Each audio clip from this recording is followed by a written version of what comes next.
yang tadi malam tidur bersama kita, bersenda gurau, tersenyum dan tertawa, tapi pagi ini mereka tidak lagi bernyawa.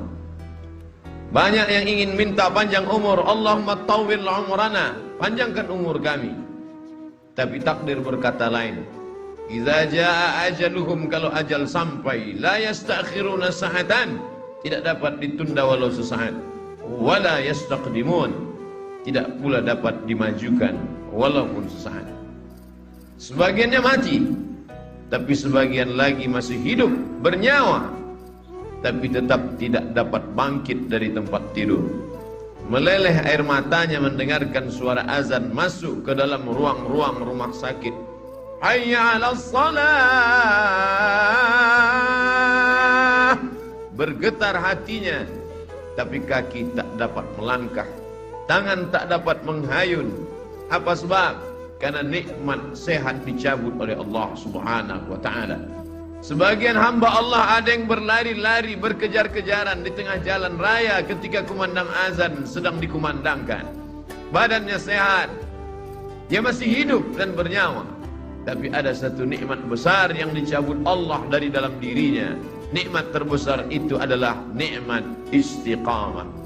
Para ulama berkata, al-istiqamah khairun min alfi karamah. Satu istiqamah lebih baik daripada 1000 karamah. Karena 1000 karamah bila tidak dijaga dengan istiqamah, maka dia dapat hilang.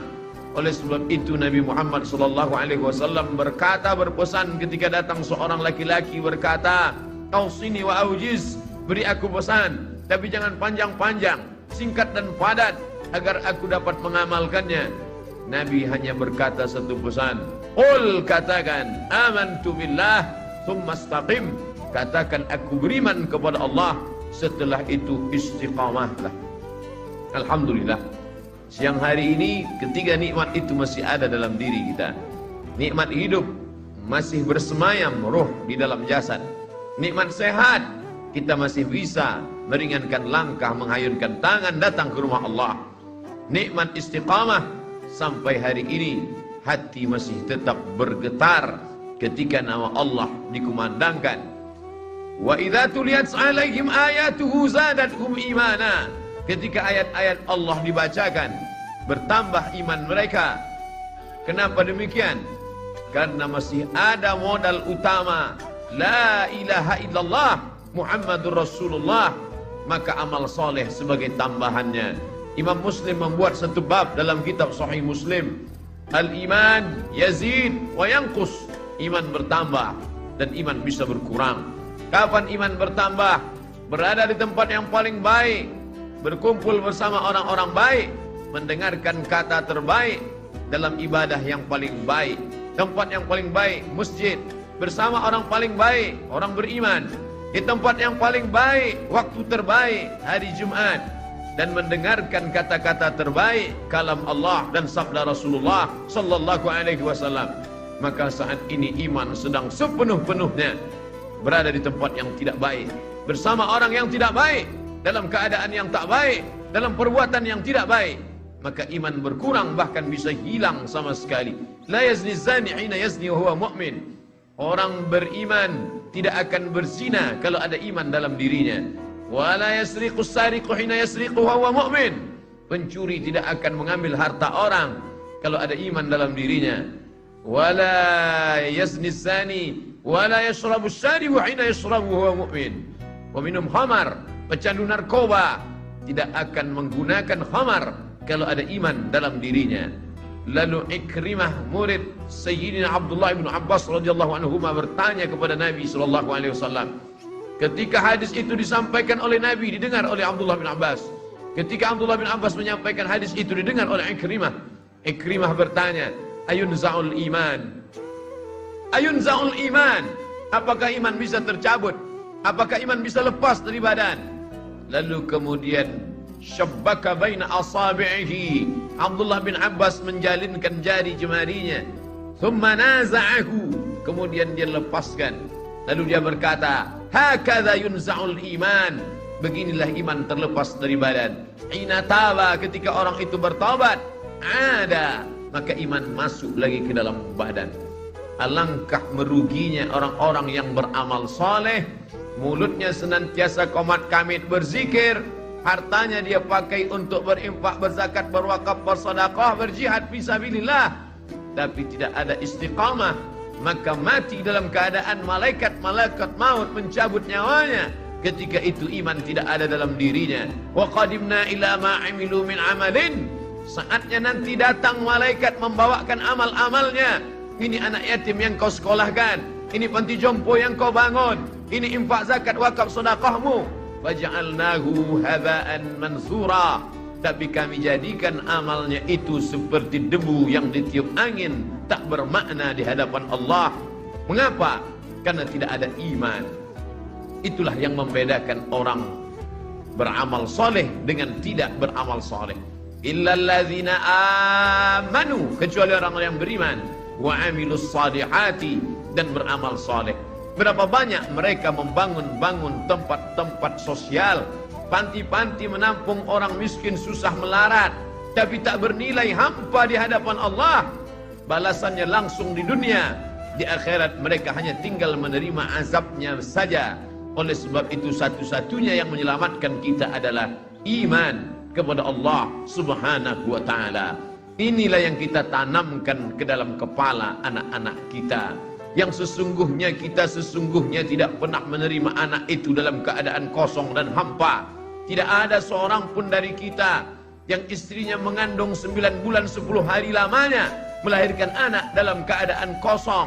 Mereka sudah diisi dengan satu program, karena sebelum roh itu dibawa oleh malaikat ke dalam rahim, roh sudah siap, sudah bersaksi bersyahadat di hadapan Allah Subhanahu wa ta'ala. Wa iz, ingatlah. Mengapa Allah awali ayat itu dengan kata ingatlah?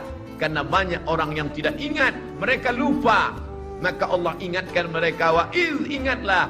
Aqadha rabbuka min bani adama min zuhurihim dzurriyyatahum wa asyhadahum ala anfusihim. Ingatlah ketika Allah mengambil persaksian, sumpah janji setia.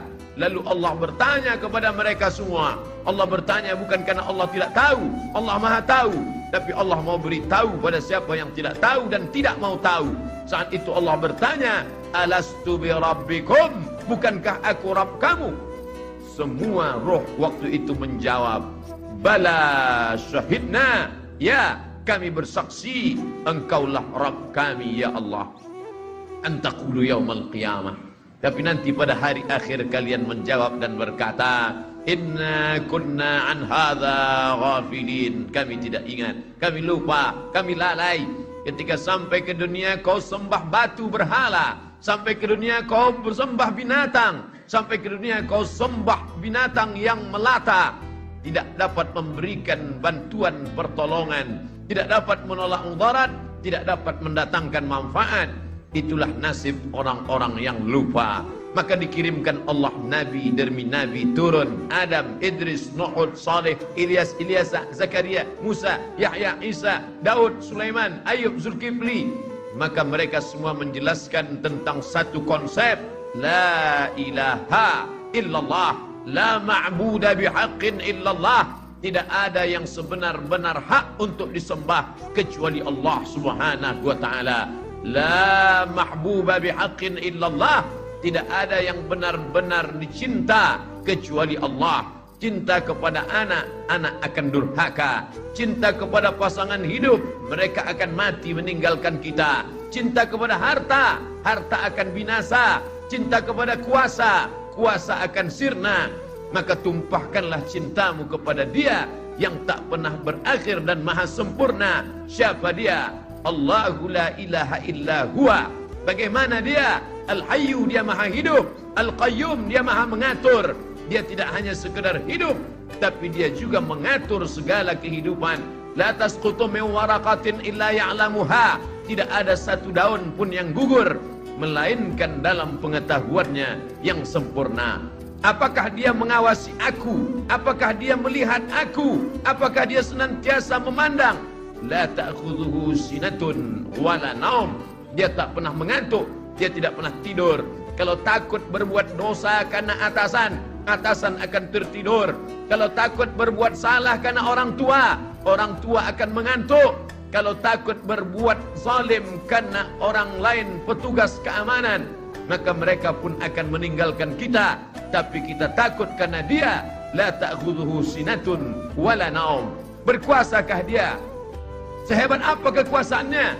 Lahu ma fis samawati wa ma fil ard. Apa yang ada di langit, apa yang ada di bumi, semua milik dia. Tu'izzu man tasha, siapa yang mau kau angkat setinggi-tingginya. Wa tudhillu man tasha, siapa yang mau kau hinakan, kau rendahkan, kau jatuhkan serendah-rendahnya.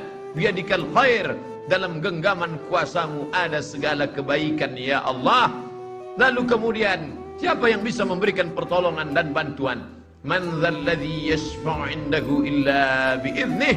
Semua dengan izinnya. Tanpa izinnya tak ada yang berlaku di atas muka bumi Allah Subhanahu wa ta'ala. Lalu kemudian setelah itu berpikirlah manusia yang lemah, hina dan kotor itu, apakah ada kuasa selain daripada dia? Tidak ada yang berkuasa kecuali kuasa hanya dia saja. Huwal awwalu, dia yang pertama. Huwal akhiru, dia yang terakhir. Tapi dia tak berawal dan tidak berakhir. Semua yang berawal dan berakhir akan binasa. Mengapa dikatakan dia yang pertama? Sebelum ada alam semesta, dia sendirian sudah ada. Maka dia katakan huwal awwalu. Mengapa dikatakan huwal akhiru? Dia tidak pernah berakhir. Makna al-akhiru, ketika semua alam semesta binasa, bahkan malaikat mencabut nyawa itu pun juga akan mati, maka tinggallah dia sendirian.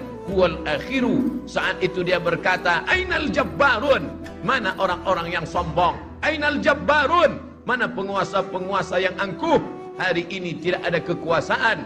Itulah yang kita katakan setiap selesai salat, la ilaha illallah wahdahu la syarikalah, lahul mulku, hanya dia saja yang punya kuasa. Walahul hamdu, hanya dia saja yang layak dipuja dan dipuji. Yuhyi, dia menghidupkan. Wa yumit, dia mematikan. Wa huwa ala kulli syai'in qadir, dia kuasa atas segala sesuatu.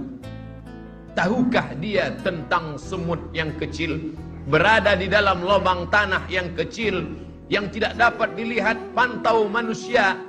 Maka dia sendiri berkata tentang dirinya, ya'lamu ma baina aydihim wa ma khalfahum wa la yuhituna bi syai'in min 'ilmihi illa bima syaa.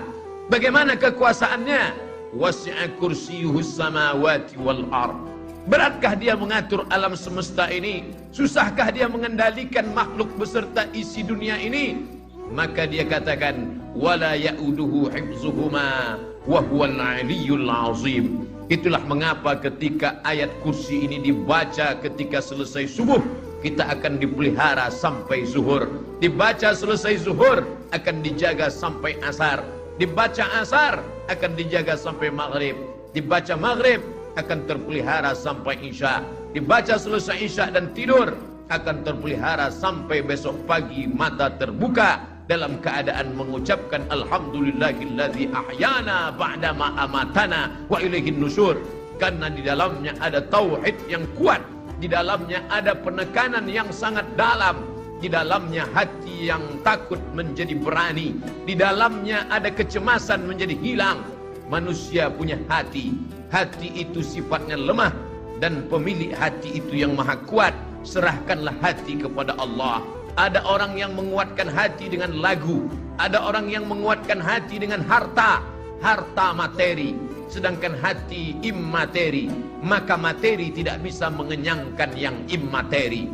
Harta adalah zahir, sedangkan hati adalah batin. Maka yang zahir tidak bisa mengenyangkan batin. Yang bisa mengenyangkan batin, maka batin dialah juga yang bisa mengenyangkan yang gaib.